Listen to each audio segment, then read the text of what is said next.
Hello everyone, कैसे हैं आप लोग। आई होप बहुत ही अच्छे होंगे। और एक बहुत ही बिग ब्रेकिंग न्यूज़ आ रही है।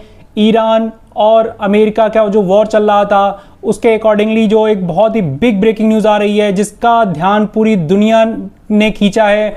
और कहीं ना कहीं जो अमेरिकन प्रेसिडेंट हैं डोनाल्ड ट्रंप, उन्होंने आज अपने ट्रुथ सोशल मीडिया पे कुछ बातें लिखी हैं जिसके बारे में हमें लग रहा है कि इनका जो ईरान और अमेरिका का जो पीस डील है वो बहुत ही जल्दी फाइनलाइज होने वाला है। तो इसके बारे में हम डिस्कस करते हैं, कहीं मत जाइएगा, और इसके बारे में हम डिटेल में डिस्कस करते हैं। तो सबसे पहले हम जान लेते हैं ये जो इनके बीच में वॉर चल रहा था तो अभी उसमें क्या अपडेट्स आई है।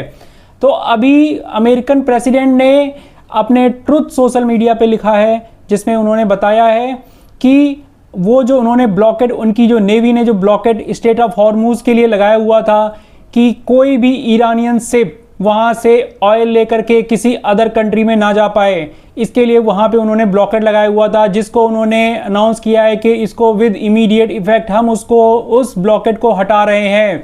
और कहीं ना कहीं ये एक ऐसा सिग्नल देता है कि ईरान और अमेरिका की पीस डील कहीं ना कहीं फाइनलाइज होने के बहुत ही करीब है। बट कहीं ना कहीं ईरान इससे हमेशा से डिनाई कर रहा है, बट वो कहीं ना कहीं इसको भी एक्सेप्ट कर रहा है कि हमारी पीस डील बैकडोर से आगे चल रही है। कुछ सर्टेन पैरामीटर्स हैं जहां पे वो लोग आपस में उनकी बातचीत नहीं बन पा रही है। स्पेशली जो ईरान का जो एनरिच्ड अराउंड 60% जो एनरिच्ड यूरेनियम है उसको अमेरिका चाह रहा है कि उसको किसी और कंट्री के पास रख दिया जाए और ईरान उसके लिए कहीं ना कहीं तैयार नहीं हो रहा है। इसके अलावा ईरान की कुछ और भी शर्तें हैं जिसमें उनके जो फॉरेन एसेट्स हैं उसको जो अमेरिका ने फ्रीज किया हुआ है वो चाहता है कहीं ना कहीं उस एसेट्स को रिलीज़ किया जाए और जो उसके ऊपर सेंसस लगा रखे हैं वो कहीं ना कहीं रिमूव किए जाएं जिससे कि वो फ्री ट्रेड पूरे वर्ल्ड में कर सके। अब अमेरिका और ईरान के बीच में 2015 में एक परमाणु समझौता हुआ था, ठीक है, जिसमें डोनाल्ड ट्रंप का जो पहला कार्यकाल था उसमें इन्होंने एक निर्णय लिया था, बट वो कहीं ना कहीं जो इन्होंने डील की थी वो अटक गई थी और बाद में उसको इन्होंने विड्रॉ कर लिया था। अब हम इस पे क्यों डिस्कस कर रहे हैं, हमें तो फाइनेंस पे डिस्कस करना है, बट हम इस वर्ल्ड न्यूज़ को क्यों कवर कर रहे हैं। तो सबसे पहले हम जान लेते हैं कि इस न्यूज़ का इम्पैक्ट स्टॉक मार्केट में बहुत ही ज़्यादा होने वाला है।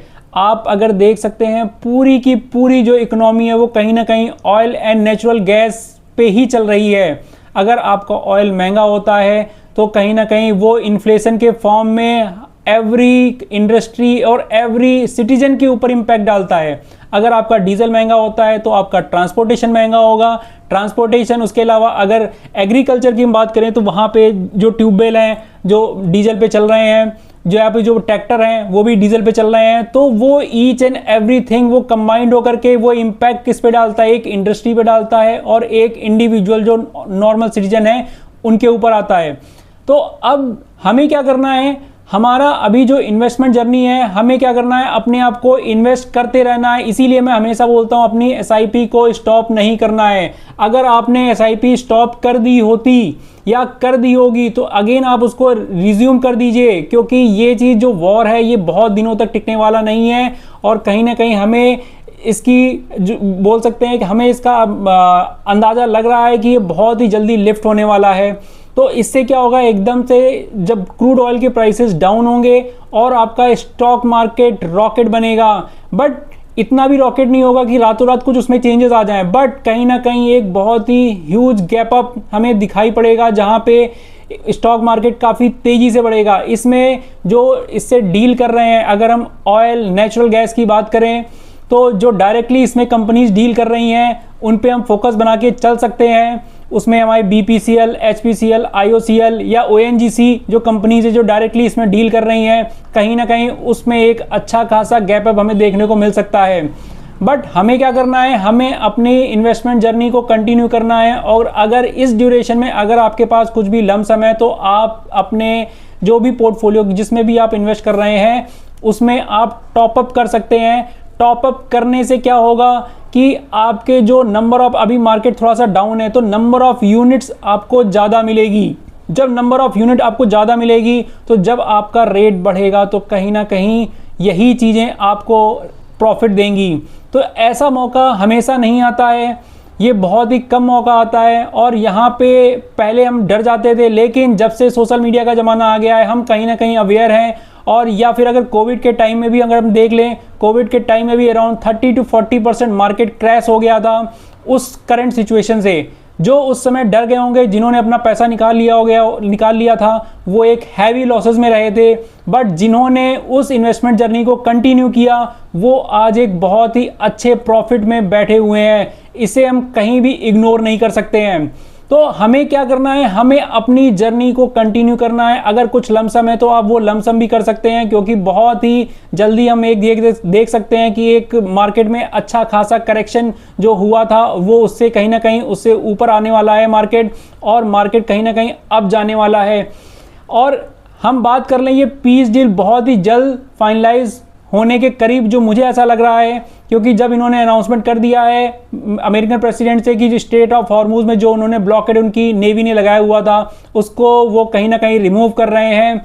और जिससे क्या होगा, वहाँ पे जो शिप्स हैं जो वहाँ पे वेट कर रही हैं, कई महीनों से वहाँ पे खड़ी हैं, अपने इंडिया की भी अराउंड 7 to 8 जो इंडियन फ्लैग शिप्स हैं, वो वहाँ पे ऑलरेडी खड़ी हैं। जिनको आने का रास्ता नहीं मिल रहा था, वो कहीं ना कहीं इंडिया आएंगी, जिससे इंडिया में भी जो ऑयल और नेचुरल गैस की जो थोड़ी बहुत स्कार्सिटी है, या हम बोल सकते हैं उसकी अच्छी खासी अवेलेबिलिटी को इंश्योर करेंगे।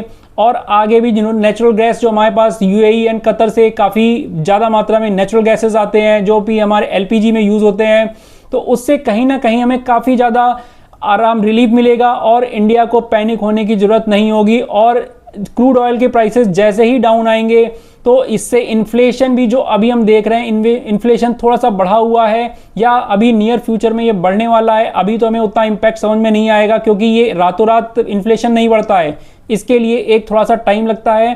तो उससे भी कहीं ना कहीं जो इन्फ्लेशन का जो हमारे मन के अंदर एक फियर था, जो कई इंडस्ट्रीज के चक्कर में बंद हो चुकी थी, तो वो कहीं ना कहीं अपने आप को रिवाइव करेंगे। और जो इम्पैक्ट हम सोच रहे थे कि इन्फ्लेशन का हमारे ऊपर आ सकता है, हमारी इंडस्ट्रीज के ऊपर आ सकता है और हमारी इकोनॉमी के ऊपर आ सकता है, वो कहीं ना कहीं कम होगा। बिल्कुल तो नहीं होगा, बिल्कुल तो ऐसा नहीं हो सकता कि बिल्कुल इम्पैक्ट ना पड़े, बट वो कहीं ना कहीं कम होगा। अभी आरबीआई की भी एक स्टेटमेंट आई है, जहां पे उन्होंने अपना फाइनेंशियल ईयर 26-27 में जो अपनी ग्रोथ जो पहले इन्होंने एक्सपेक्ट किया था, जो ग्रोथ है वो समवेयर 7.5% से उन्होंने 7.5 या 7.6% से गिरा करके उन्होंने उसे 6.9% की ग्रोथ को एक्सपेक्ट किया है कि इतनी ग्रोथ होगी। उसमें सर्टेन फैक्टर्स हैं, अपना क्रूड ऑयल के प्राइसेस जो जंप कर गए हैं, इसकी वजह से अल नीनो का जो इफेक्ट हो रहा है, जिसकी वजह से एक इंडिया में कहीं ना कहीं जो मानसून है वो वीक रहने की आशंका है। इंडिया एग्रीकल्चर बेस्ड कंट्री है, तो यहाँ पे क्या है, एग्रीकल्चर जो प्रोडक्ट हैं वो कहीं ना कहीं इससे इम्पैक्ट होंगे, क्योंकि आप जब मॉनसून कमज़ोर होगा तो बारिश भी कम होगी, इससे कहीं ना कहीं एक इन्फ्लेशन का खतरा इंडिया पे बना हुआ है। बट वो बात हम अलग रखते हैं, हमें अपने आप को क्या करना है, इन्वेस्ट करना है अभी, और अपनी जो एसआईपी चल रही हैं एसआईपी को कंटिन्यू करना है, और एसआईपी में ब्रेक नहीं करना है। और इस टाइम पे एक बहुत ही अच्छा मौका है कि अगर आपके पास लमसम है तो आप लमसम भी कर सकते हैं, तो इससे आपको फ्यूचर में बहुत ही अच्छी ग्रोथ देखने को मिल सकती है। आई होप आपको ये इन्वेस्टमेंट से रिलेटेड ये जो वीडियो मैंने बनाया है आपको अच्छा लगा होगा। इस इन्फॉर्मेशन के बारे में भी आपको एक अच्छी इन्फॉर्मेशन है, इसको अगर आप लेके चलेंगे तो आपको बहुत ही जल्दी इसका फ़ायदा देखने को मिलेगा। आई होप ये आपको न्यूज़ अच्छी लगी होगी। Thank you.